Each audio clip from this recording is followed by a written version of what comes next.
Rinig mo ako? Ay, ang angas. Narinig mo ako? Oh my God, ang angas! Naririnig mo ako. Gamit ko na kasi itong itong smart glasses na to. Tapos kausap kita through the smart glass. So guys, ito nga pala yung Leak 11 na smart glass. Sobrang ganda nito guys.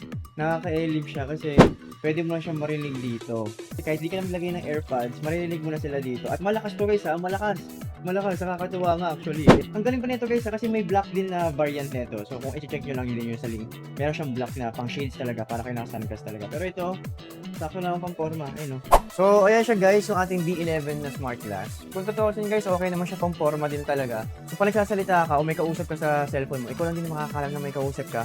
Tapos pag may dumaan sa'yo, pag aakalain ka, ano ba to? May talk ba to? May kausap mag-isa? Parang nagsasalita mag-isa, ganun. Ito oh, ganda oh. Oh, quality oh. Tapos ang kapal pa guys, ang kapal. Tapos guys, rechargeable na rin to. Ayan. Okay, sa mga lagi na may eyeglass sila or naka-sunglass, ito na yung i-check out nyo. Ilalagay ko yung link dyan sa may taas ng pangalan ko. Mag-check out kayo ha.